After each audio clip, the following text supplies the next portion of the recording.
crystal ball. What's going to happen here? Okay, I got it. Gonna be looking From some of these teams, and I think that's going to pretty much change a lot of the dynamic here in this lobby. Na'Vi and Zeus, they definitely have a thing for each other. Last game we saw the crazy epic run over play. This time around, Joel looking like they're pushing across an open field. Very interesting play considering Zeus, they're currently in 14th place.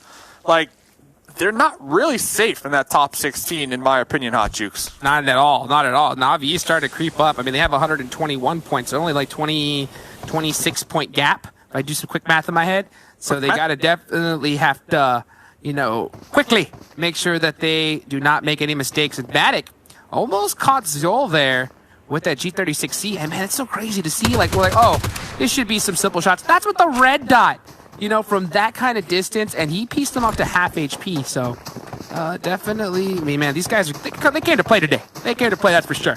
They came to play, but I'm definitely interested I would love to find out from the team, like, what is kind of forcing them to play this aggressive early game and kind of split up. I mean, we see the map, Ronin finally going to be in a vehicle trying to group on up, but I mean, we saw Zola in the open field just a couple moments ago. Level 1 vest, level 2 helmet. Not a lot of gear to actually work with because it is so early on. I wonder if this is them trying to counter the early game looting from Na'Vi, because we know Na'Vi, early game, they loot kind of separated, right? So all it takes is some bot reviews, and I think Zeus, they're trying to take advantage of it, maybe. Well, to be completely honest, right, and I always like to keep it real. I always like to keep it real. And the thing is, you know, when it comes to the top 3, top 5 placements, the change in prize pool it's ridiculous, right? I mean, first and second, it's over 100 grand difference. When it comes to these prize pools, though, on 16th and on lower, that jump isn't insanely dramatic. So I think that when it comes to these squads that are in that lower end, echelons, yeah, the lower echelons right now, I think their only goal is top 16. Like, if 14th place versus 16th, I think as long as they're top 16, they are ecstatic, you know, to get into the finals and get that insane prize pool that's coming up then.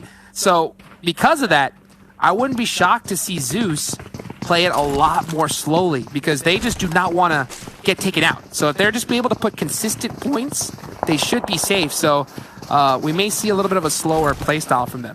Yeah, that's exactly where I was going with it, because last game we definitely did not see the slow play style from Zeus, and the prize difference is about $500 USD, so not that much, and we do see them kind of grouping on up, pulling on back, because they are going to be right smack in the middle of this zone, of this circle. And now with the pressure from footballists, the third-party potential, that's probably going to keep Zeus in their compounds even longer.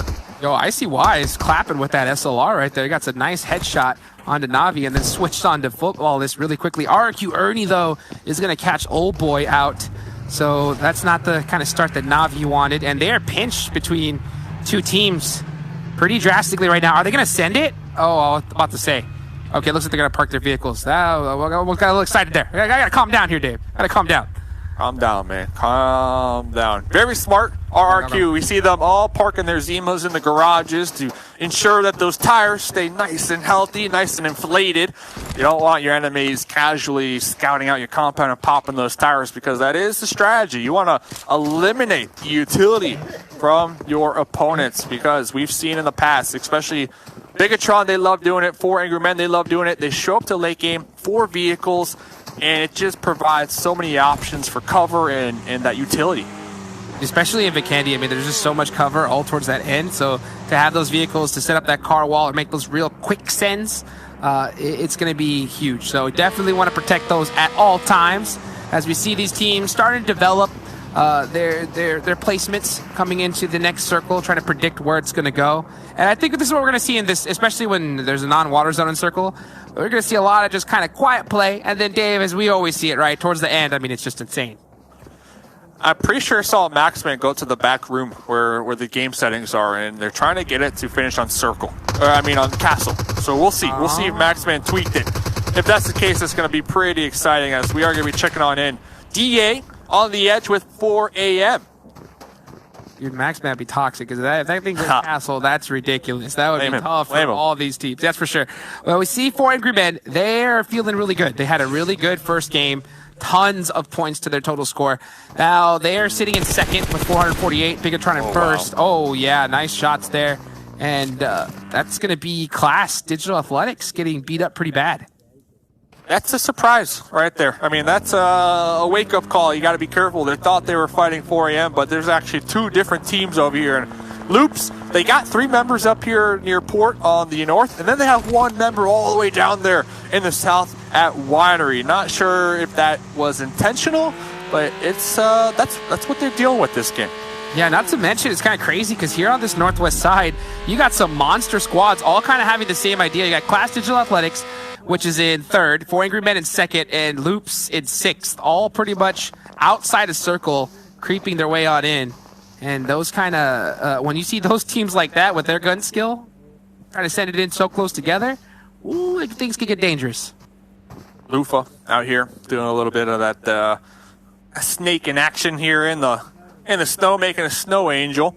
Idle-chan will be getting the support from their squad mates as we start to see Blue Bees kind of surround the RRQ compound. Divine will be playing with the team here this Super Weekend. We've seen Divine the past couple weeks kind of sit out on the sidelines so that they could build some practice with using a mobile device. And we'll see. Divine said on Twitter today that they feel ready. They are confident that they could make everybody proud here.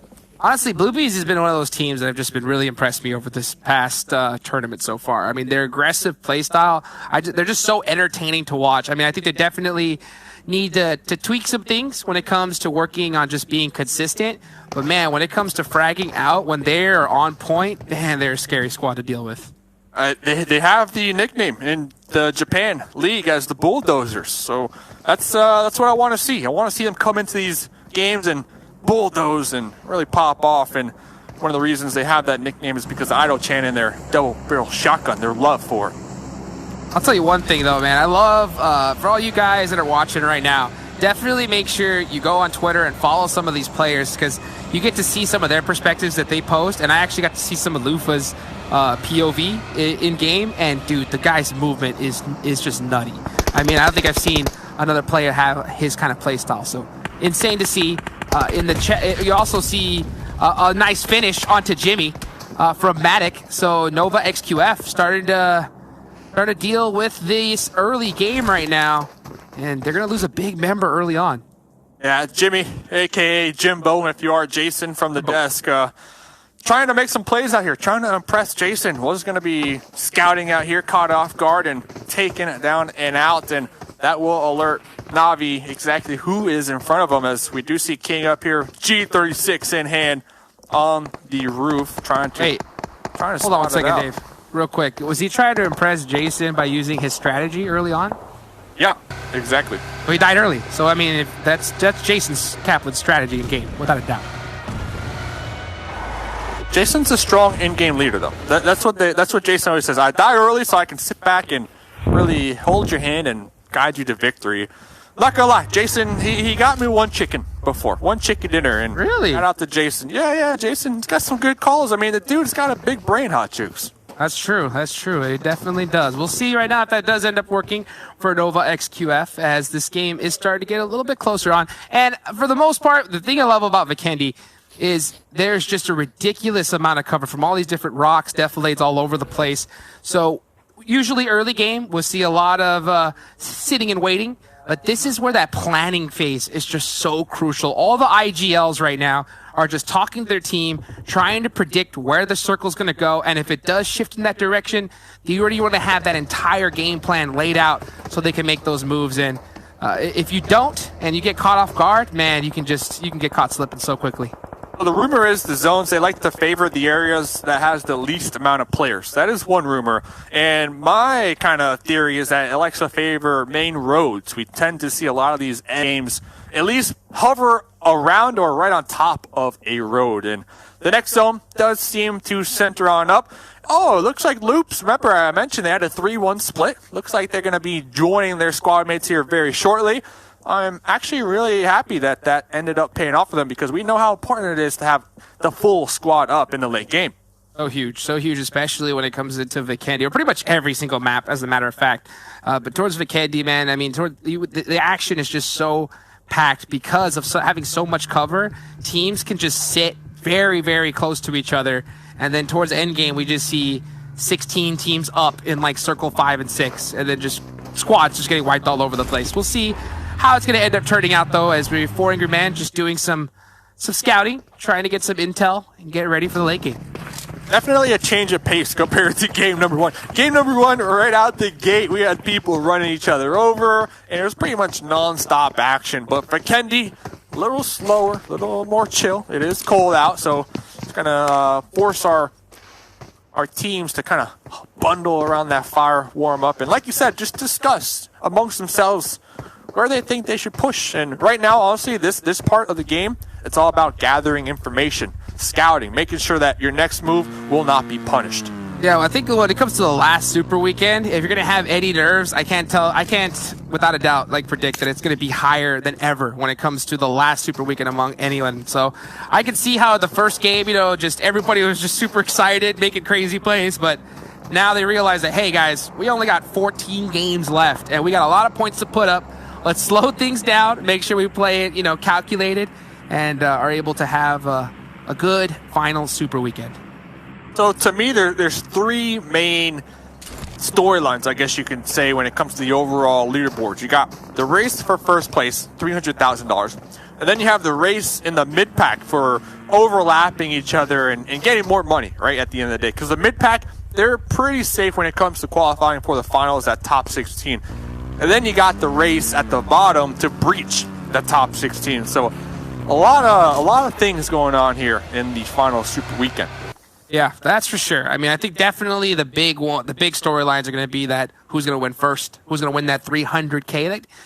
Cool, quick 300K for the fam. That'd be nice. And then a top 16 as well. And then in the middle, like you mentioned, I think it's not really much more moving up, but just how far can we pass up Power Triple 8? I think that's what they're all looking at, because fortunately, Power Triple 8 not making it into the Super Weekend. They just got to watch their points and placements just get taken down little by little. Yeah, this 4th Alpha 7 not playing. They came into the Super Weekend 9th place. Power Triple 8 7th place. Team Secret 13th place, and then Godsent 15th place. So Team Secret, Godsent, you almost have to assume that they are going to get overtaken and not qualify. Looking on over here though, Beer 11. Oh, look at the position from them, Hot Jukes. Opening things up. I mean, they spotted 4 Angry Men just slipping, and in that position, you're able to get 2 knocks. That's so crucial.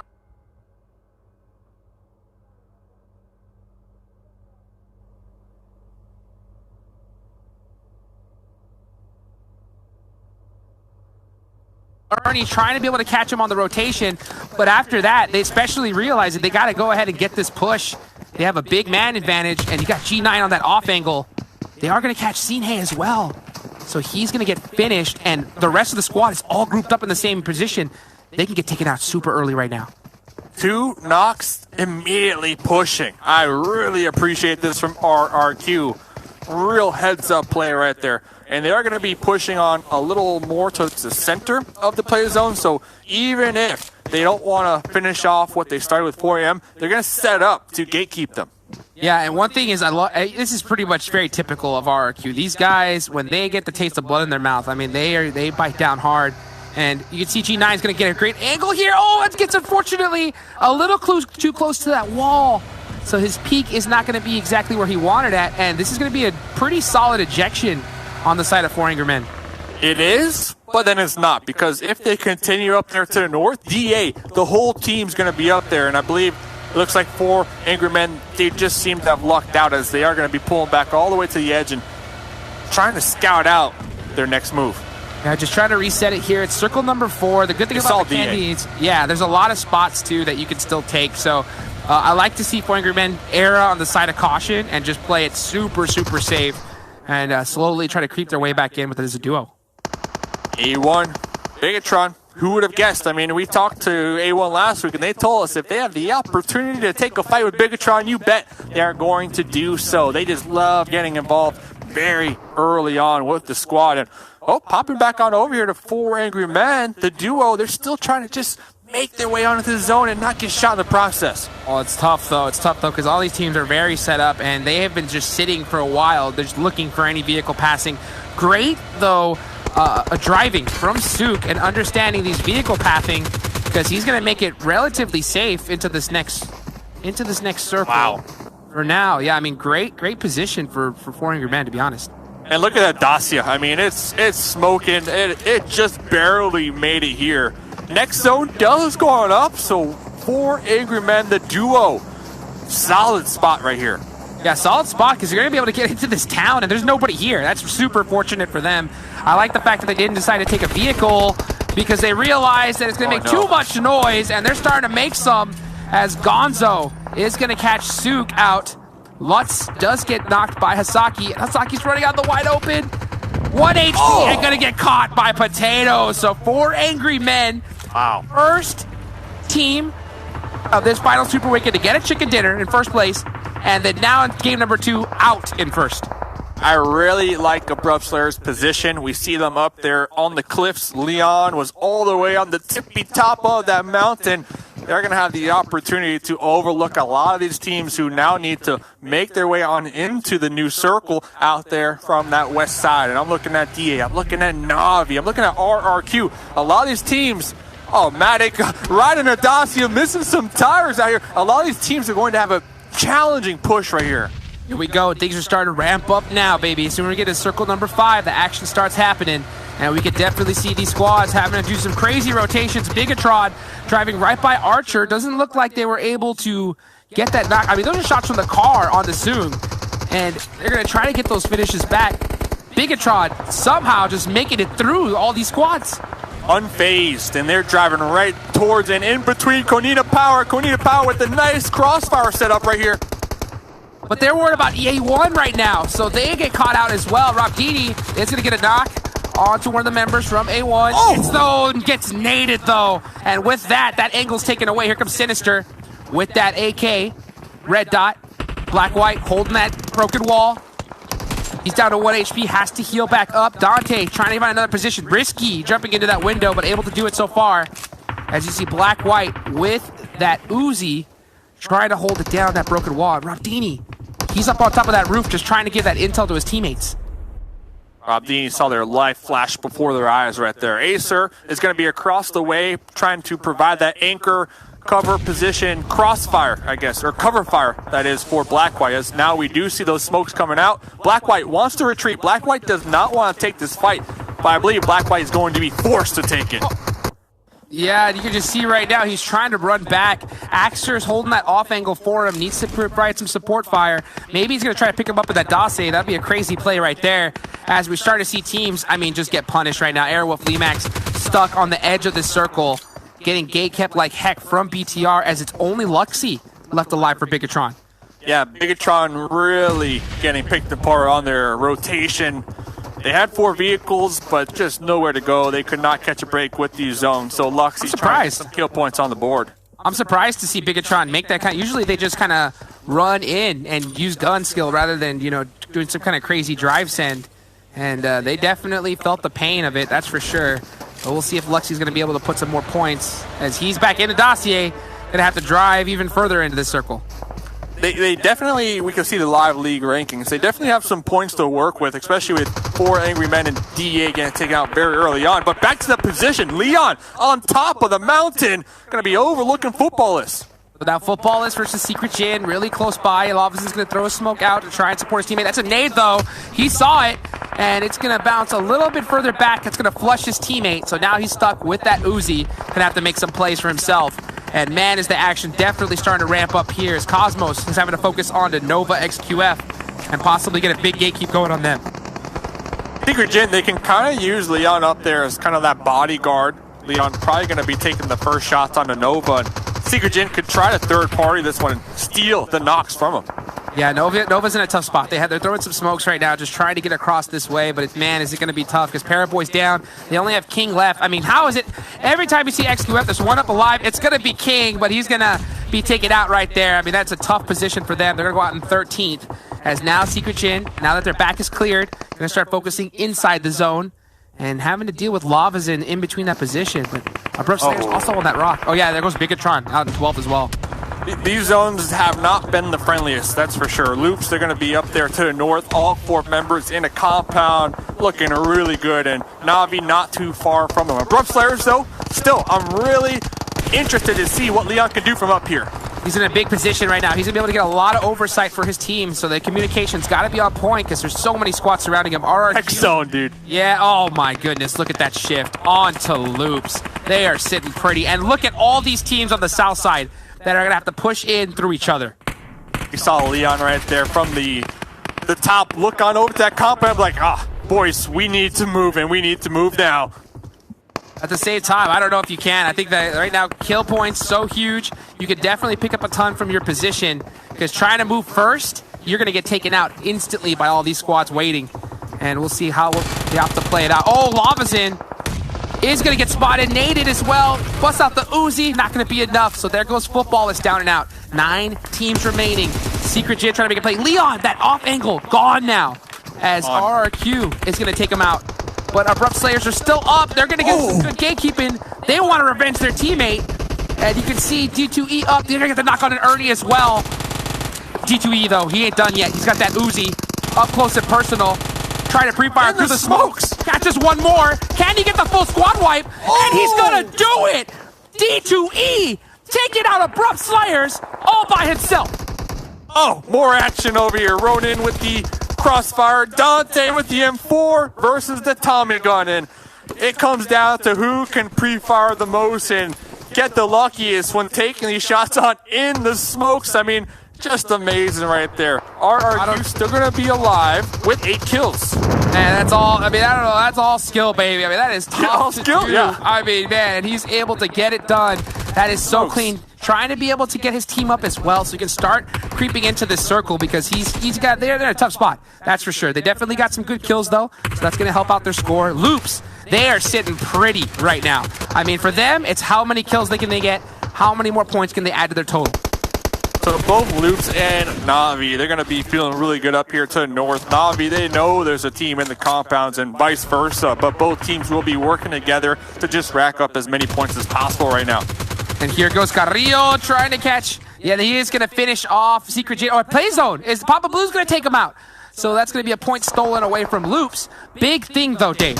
Yeah. Fourth place, Konina Power, 387 points. RRQ, 5th, 387. Loops in 6th, 386. 1 point difference between these teams. So RRQ and Loops battling it out to be able to pass each other and possibly secure 4th place right now. D2E, the last remaining member for RRQ, is going to be up there on the mountain just healing, trying to out-heal Zol from Zeus and at least get that 3rd place finish. Loops with 4 up, now need to push on into the next circle that currently Na'Vi, they're holding down. That's a huge break for Na'Vi, huge break. So Matic and McHugh need to get up, stand up straight, and just start pre-firing the heck out of Loops right now. They need to err on the side of aggression. If they play this too passive, Loops will push up on them and finish them really easily. So we'll see how they opt to play it off. And right now, as those teams have to deal with that, there's a heal strat battle going between RRQ Athena and Zeus. Who can heal for that 3rd place? 3rd place gets you 10 points, 4th place gets you 8 points. So it's a difference between 2 placement points, and we know points are so important, especially as this is the final week. D2E healing, 8 kills so far onto RRQ. Zol out of meds. Out of meds, so that was his last one. That was also D2E's last one, but I think Zol is going to get caught by Carrillo, so that's going to be 4th place rather than 3rd. And D2E is going to send it up to that rock, and he's going to make it for now, but no heals left. So, I mean, this is just a desperation play. Oh, Matic, though. Able to catch 2. Surprised he pushed up that hard. That's pretty insane. So now it's up to McHugh left. Gonna have to make a play on the Federal. Federal with the turn. Ooh. Not enough. 1 player left. McHugh. 1v1. Can he get this against Golden? This is a 1v1 with Loops, and then don't forget, D2E still alive out there. Oh, that's a good molly, though. That's a good molly, but he's going to catch up slipping, and that is going to be a massive, massive win for Na'Vi right there. Na'Vi, a 2v4 at the end. They held out Loops.